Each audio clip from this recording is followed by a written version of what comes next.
All right, good evening, church. I hope you are having a fantastic week so far. I know that it has rained a lot. What a strange thing. We are in July now. I can't believe it, July, and it is still raining. But I did see, according to my phone, that the sun is going to be coming out here soon. So back to work, back to mowing the yard. I know the grass is probably going to grow 6 inches here in the next couple days, and all that is exciting. Couple announcements before I get started tonight. July 5th, we are reopening this Sunday. And our biggest message going forward to you is to be respectful of others. Be respectful of others. And so we're going to say masks are accepted, but they are not required. We want you to be able to make your own decisions, your own choices, and come and worship once again. But please be respectful of others. If you are sick, please stay home.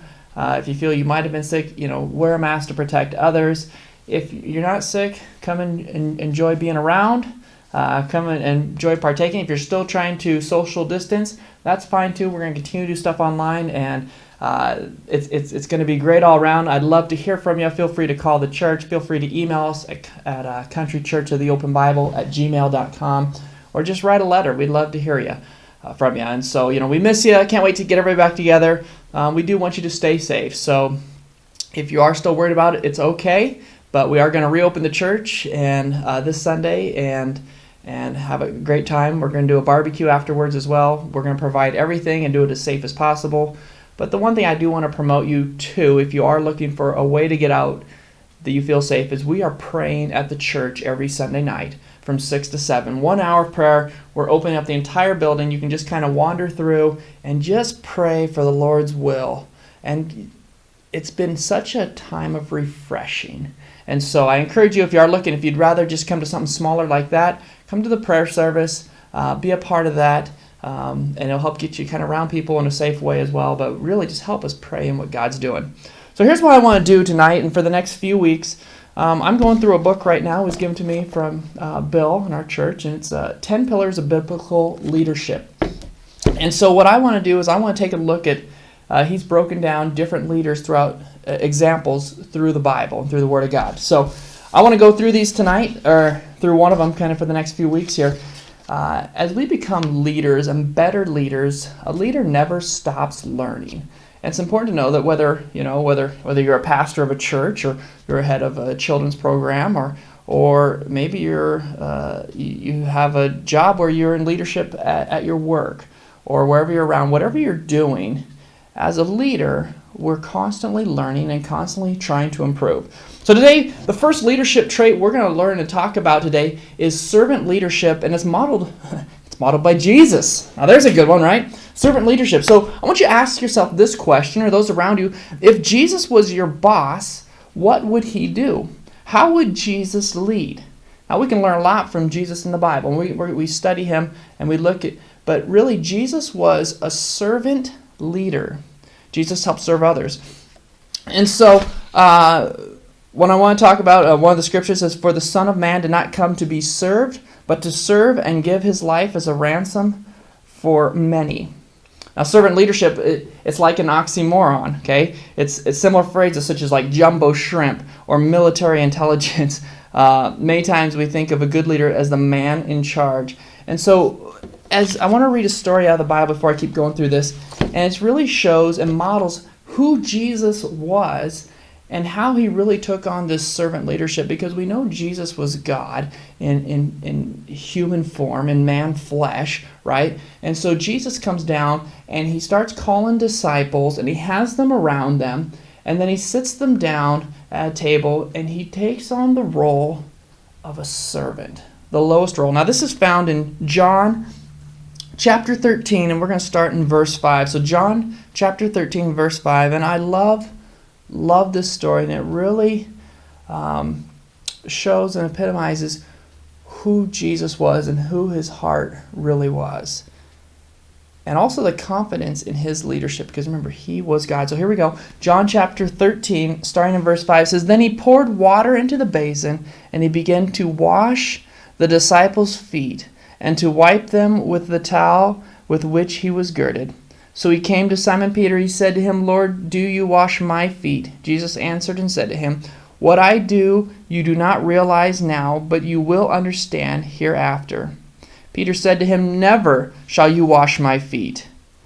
Think about that statement for a second, because I think for a lot of us, that would be huge. Can you imagine if your boss, if your pastor, if your youth pastor, if someone that you looked up to said, you know what, let me wash your feet.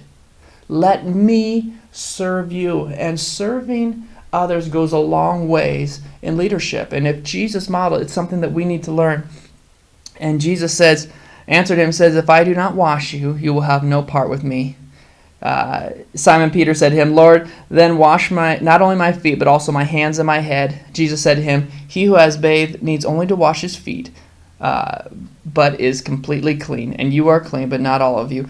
So we read the story, we study the story, we see that the heart of Jesus was not only the confidence of being the Son of God, of being God, and knowing where he ranked really with all of his disciples, knowing that one of his disciples was going to betray him, Jesus humbly lowered himself to the position of the servant to wash their feet. And as a great leader, it's something that we have to learn as we continue to go forward. We talk about a few difference between a dictatorial leader and a servant leader. A dictatorial leader tells people what to do. A servant leader gives people the tools to do it. So as we learn to lead, it's important that we give people the tools to do. A servant leader exists to serve the needs of the people.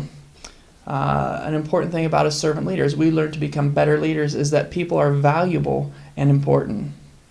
A servant leader constantly teaches and mentors his subordinates.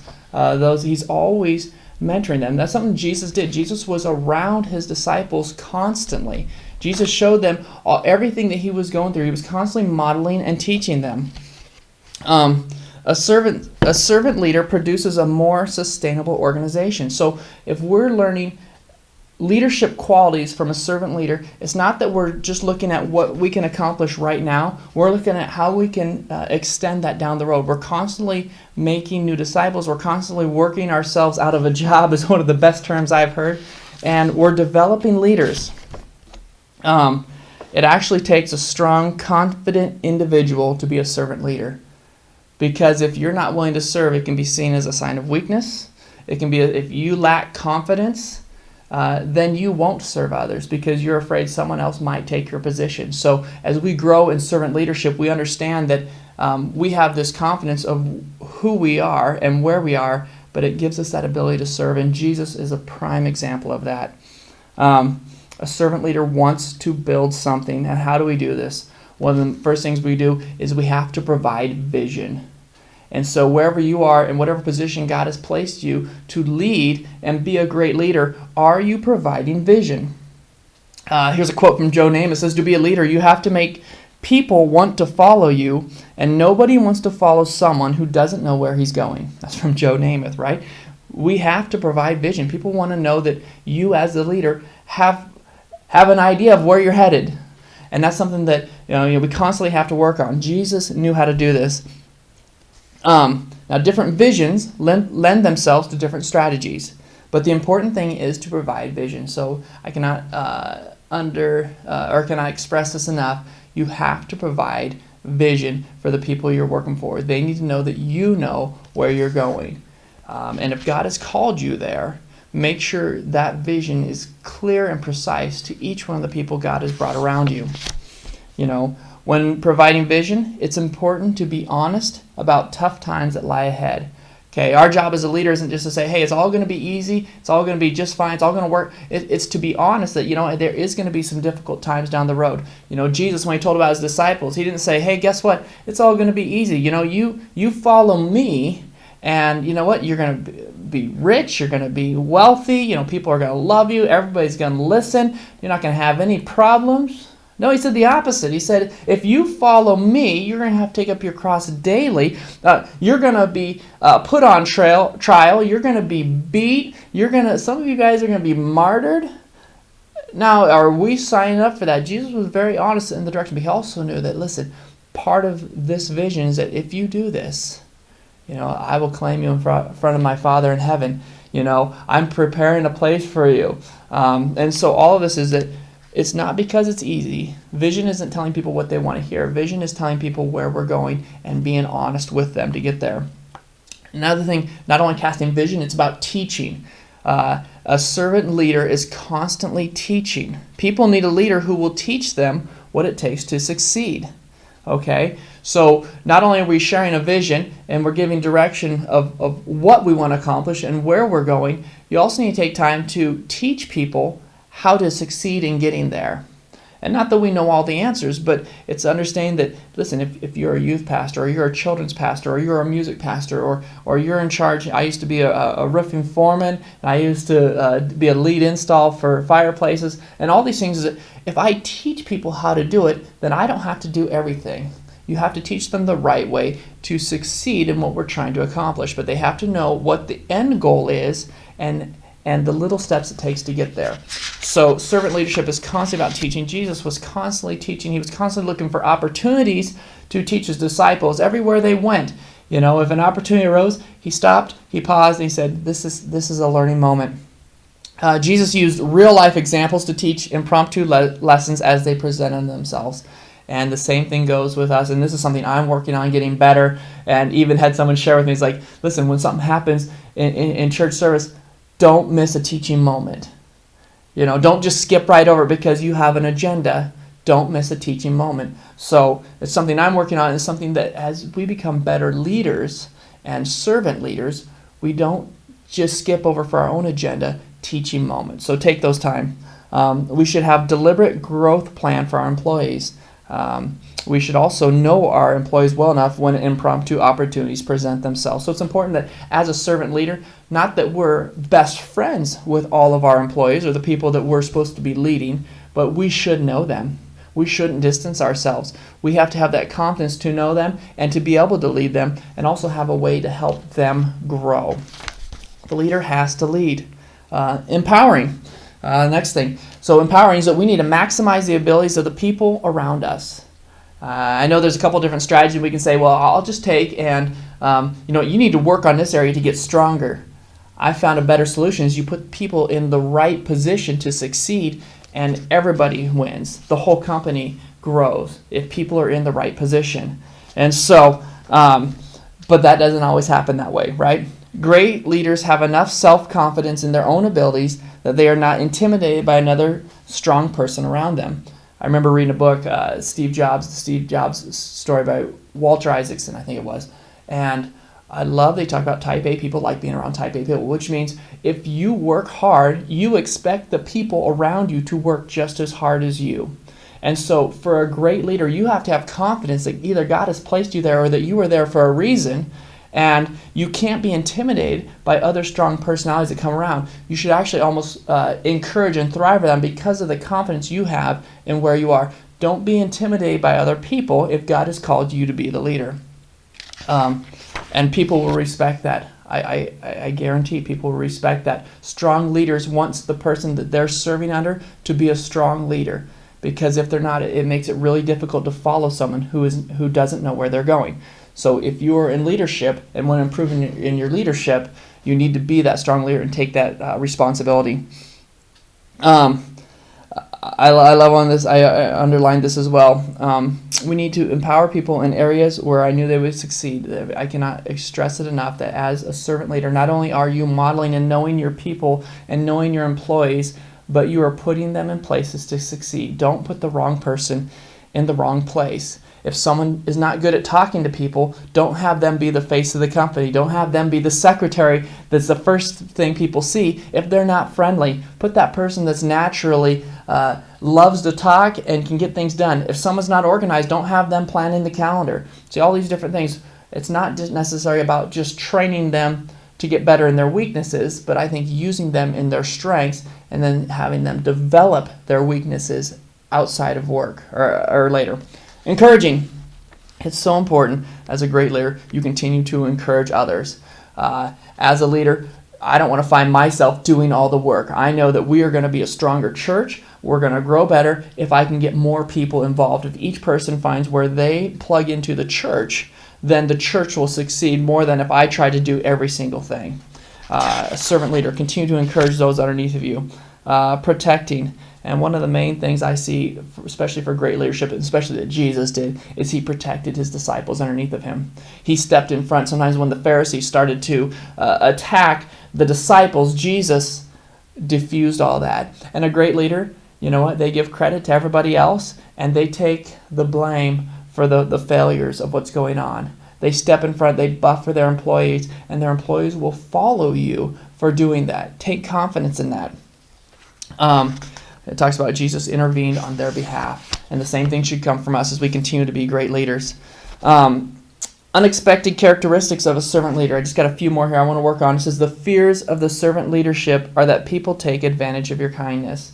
Now, it's important to be kind because you're talking about a servant leader.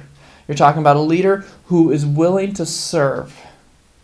And sometimes people say, well, because he's so nice, we'll take advantage of him. I think servant leaders have an appearance of weakness, but people think that they have an appearance of weakness and that they're unable to make tough decisions under fire. But the reality is that if you are a confident servant leader, you don't mind serving because you're still able to make those tough decisions. And so, we say all this about Jesus. We knew Jesus had the confidence that he knew who he was. We knew Jesus understood his place and that he was still God. But he didn't hold it over the top of other people and the people he was trying to mentor and disciple. And we see his disciples became on fire believers. He gave them the tools needed. He gave them the abilities they needed to succeed in where God wanted them.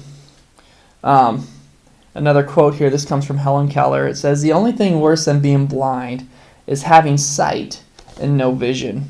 A servant leader, we have to hold people accountable. Now, I know that sounds easy, but as a servant leader, sometimes we become so close to the people we're leading, we don't want to hold them because we're afraid we might hurt their feelings. Especially in a church situation or something, where you work with volunteers, you don't want to hurt people's feelings, and so you don't want to hold them as accountable because you're afraid they might leave because you're not employing them necessarily.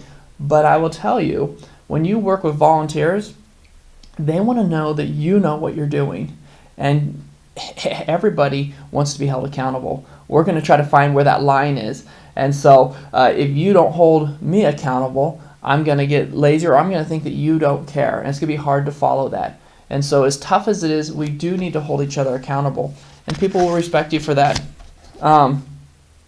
The act of holding a person accountable is another way to serve that person.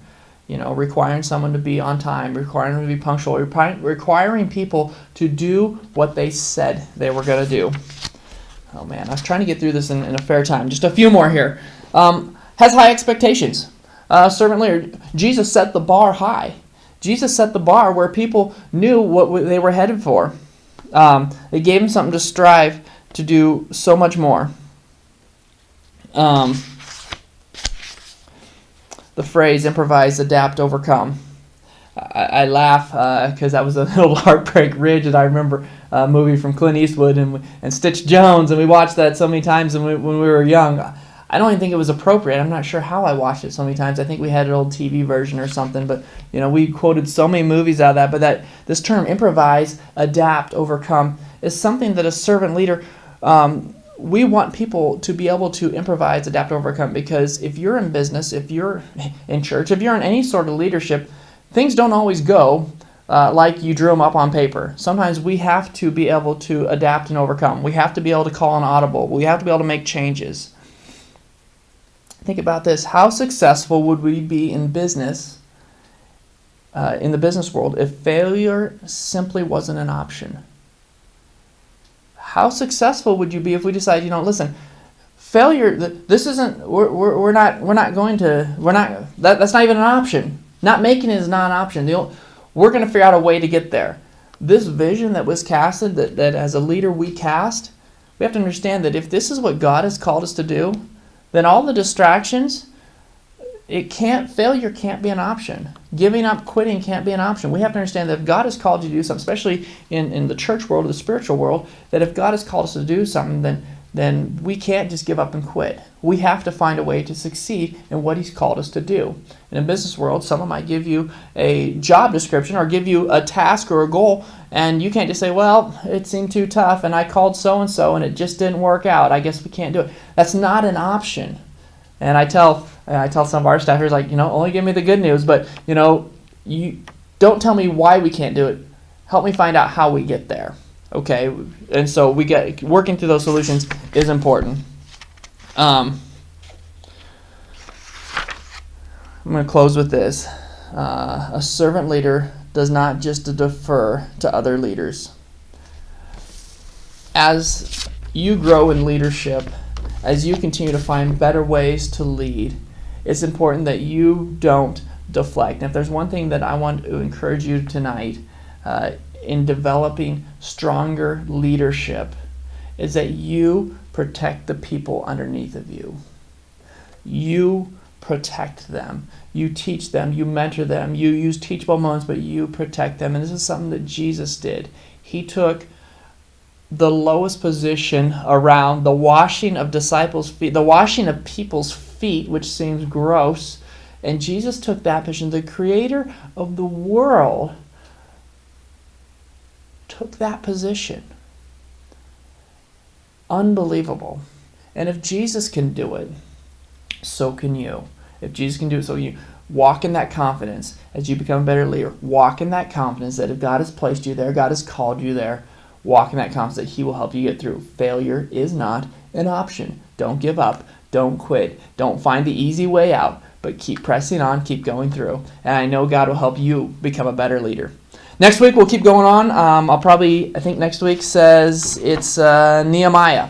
So we will be talking about strategic planning next week. I hope you guys have a great week. Let me pray for you and enjoy the sunshine the rest of the week. Father, I pray you just bless each and every one, Lord, watching this video. Keep them safe. Lord, help us to become better leaders in our workplace, in our homes, Lord, wherever you've called us. Keep us safe. We ask all this in Jesus' name.